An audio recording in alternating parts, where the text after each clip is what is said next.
This is chapter 4 of The Outsiders. The park was about 2 blocks square, with a fountain in the middle and a small swimming pool for the little kids.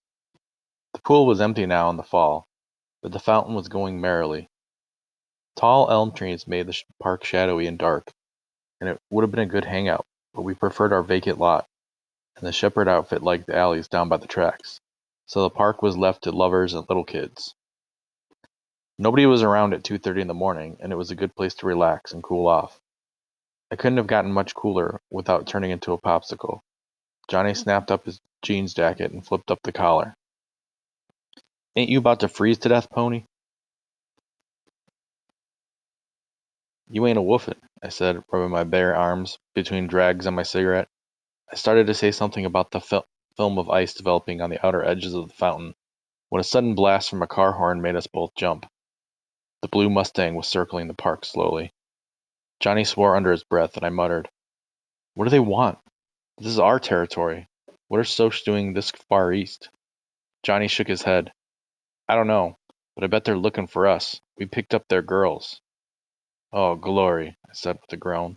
"This is all I needed to top off a perfect night." I took one last drag on my weed and grabbed the stub under my heel, and ground the stub under my heel. "Want to run for it?" "It's too late now," Johnny said. "Here they come." 5 Socs were coming straight at us, and from the way they were staggering, I figured they were reeling, pickled. That scared me. A cool, deadly bluff could sometimes shake them off, but not if they outnumbered you 5-2 and they were drunk. Johnny's hand went to his back pocket and I remembered his switchblade. I wished for that broken bottle. I'd sure show them I could use it, if I had to. Johnny was scared to death. I mean it. I mean it. He was as white as a ghost and his eyes were wild-looking, like the eyes of an animal in a trap. We backed against the fountain and the Socs surrounded us. They smelled so heavily of whiskey and English leather, and I almost choked. I wished desperately that Derry and Soda would come along hunting for me. The 4 of us could handle them easily, but no one was around, and I knew Johnny and I were going to have to fight it out. Alone.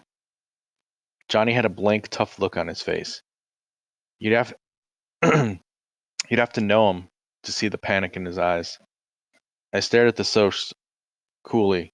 Maybe they could scare us to death, but we never let them have the satisfaction of knowing it.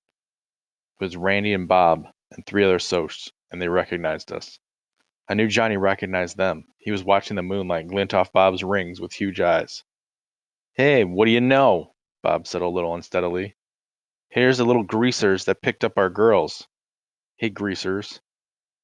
"You're out of your territory," Johnny warned in a low voice. "You better watch it." Randy swore at us, and then they stepped in closer. Bob was eyeing Johnny. "Nut, pal, you're the ones who better watch it. Next time you want a broad, pick up your own kind. Dirt." I was getting mad. I was hating them enough to lose my head. "You know what a greaser is?" Bob asked. "White trash with long hair." I felt the blood draining from my face. I've been cussed out and sworn at, but nothing ever hit me like that did. Johnny Cake made a kind of gasp, but his eyes were smoldering. "You know what a Soc is?" I said, my voice shaking with rage. "White trash with Mustangs and Madras." And then because I couldn't think of anything bad enough to call them, I spit at them. Bob shook his head, smiling slowly. "You could use a bath, greaser, and a good working over. And we've got it all night to do it. Give the kid a bath, David." I ducked and tried to run for it, but the Soc caught my arm and twisted it behind my back, and shoved my face into the fountain. I fought, but the hand at the back of my neck was strong, and I had to hold my breath. I'm dying, I thought, and wondered what had happened to Johnny. I couldn't hold my breath any longer. I fought again desperately, but only sucked in water. I'm drowning, I thought. They've gone too far. A red haze filled my mind, and I slowly relaxed. The next thing I knew, I was lying on the pavement beside the fountain, coughing water and gasping. I lay there weakly, breathing the air and spitting out water. The wind blasted my soaked sweatshirt and dripping hair. My teeth chattered unceasingly, and I couldn't stop them. I finally pushed myself up and leaned back against the fountain, the water running down my face. Then I saw Johnny. He was sitting next to me, one elbow on his knee, and staring straight ahead. He was a strange greenish white, and his eyes were huger than I'd ever seen them. I killed him, he said slowly. I killed that boy. Bob, the handsome Soch, was lying there in the moonlight, doubled up and still. A dark pool was growing from him, spreading slowly over the blue-white cement. I looked at Johnny's hand. He was clutching his switchblade, and it was dark to the hilt. My stomach gave a violent jump, and my blood turned icy. Johnny, I managed to say, fighting the dizziness. I think I'm going to be sick. Go ahead, he said in the same steady voice. I won't look at you. I turned my head and was quietly sick for a minute. Then I leaned back and closed my eyes so I wouldn't see Bob lying there. This can't be happening. This can't be happening. This can't be. You really killed him, huh, Johnny? Yeah, his voice quavered slightly. I had to. They were drowning you, Pony. They might have killed you. And they had a blade. They were gonna beat me up. Like, I swallowed. Like they did before? Johnny was quiet for a minute. Yeah, he said. Like they did before. Johnny told me what had happened. They ran when I stabbed him. They all ran. Panic was rising in me as I listened to Johnny's quiet voice go on and on. Johnny, I nearly screamed. What are we gonna do? They put you in an electric chair for killing people. I was shaken. I want a cigarette. I want a cigarette. I want a cigarette. We had smoked our last pack. I'm scared, Johnny. What are we gonna do? Johnny jumped up and dragged me up by my sweatshirt. He shook me. Calm down, Pony Boy. Get a hold of yourself. I hadn't realized I was screaming. I shook loose. Okay, I said. I'm okay now. Johnny looked around, slapping his pockets nervously. We gotta get out of here. Get somewhere. Run away. The police will be here soon. I was trembling, and wasn't all from cold. But Johnny, except for the fact that his hands were twitching, looked as cool as Derry ever had. We'll need money, and maybe a gun, and a plan. Money? Maybe a gun? A plan? Where in the world will we get those things? Deli, Johnny said with finality. Deli will get us out of here. I heaved a sigh. Why hadn't I thought of that? But I never thought of anything. Dallas Winston could do anything. Where can we find him? I think at Buck Merrill's place. There's a party over there tonight. Dally said something about it this afternoon. Buck Merrill was Dally's rodeo partner. He was the one who'd got Dally the job as a jockey for the Slash J. Buck raised a few quarter horses and made most of his money on fixed races and a little bootlegging. I was under strict orders from both Derry and Soda not to get caught within 10 miles of his place, which was dandy with me. I didn't like Buck Merrill. He was a tall, lanky cowboy with blonde hair and buck teeth. Or he used to be buck tooth before he had the front tooth knocked out in a fight. He was out of it. He dug Hank Williams. How gross can you get? Buck answered the door when we knocked, and a roar of cheap music came from him. The clinking of glasses, loud, rough laughter, and female giggles, and Hank Williams. It scraped on my raw nerves like sandpaper. A can of beer in one hand, Buck glared down at us.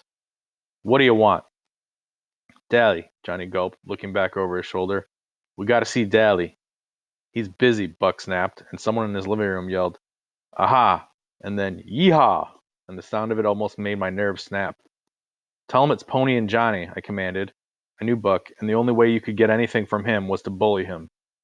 I guess that's why Dally could handle him so easily, although Buck was in his mid-20s and Dally was 17. He'll come. Buck glared at me for a second, then stumbled off. He was pretty well crocked, which made me apprehensive. If Dally was drunk and in a dangerous mood. He appeared in a few minutes, clad only in a pair of low-cut blue jeans, scratching the hair on his chest. He was sober enough, and that surprised me. Maybe he hadn't been there long. Okay, kids, what do you need me for? As Johnny told him the story, I studied Dally, trying to figure out what there was about this tough-looking hood that a girl like Cherry Valance could love. Tow-headed and shifty-eyed, Dally was anything but handsome. Yet, in his hard face there was character. pride and a savage defiance of the world. He could never love Cherry Valance back. It would be a miracle if Deli loved anything. The fight for self-preservation had hardened him beyond caring. He didn't bat an eye when Johnny told him what had happened, only grinned and said, "Good for you," when Johnny told him how he had knifed the Soch. Finally Johnny finished, "We figured you could get us out if anyone could. I'm sorry we got you away from the party." "Oh, shoot, kid," Deli glanced contemptuously over his shoulder. "I was in the bedroom." He suddenly stared at me. "Glory, but yours can get red, pony." I was remembering what usually went on in bedrooms at Buck's parties. Then Dally grinned in amused realization. "It wasn't anything like that, kid. I was asleep. Or trying to be, with all this racket. Hank Williams." He rolled his eyes and added a few adjectives after Hank Williams. "Me and Shepard had a run-in and I cracked some ribs. I just needed a place to lay over." He rubbed his side ruefully. "Old Tube sure can pack a punch. He won't be able to see out of one eye for a week." He looked us over and sighed. "Well, wait a sec, and I'll see what I can do about this mess." Excuse me. Then he took a good look at me. "Ponyboy, are you wet?" Whoops. There you go.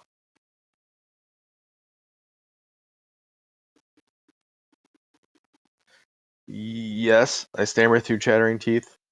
"Glory hallelujah. Hallelujah." He opened the screen door and pulled me in, motioning for Johnny to follow. "You'll die of pneumonia before the cops ever get you." He half dragged me into an empty bedroom, swearing at me all the way. "Get that sweatshirt off." He threw a towel at me. "Dry off and wait here." At least Johnny got his jeans jacket. You ought to know better than to run away in just a sweatshirt, and a wet one at that.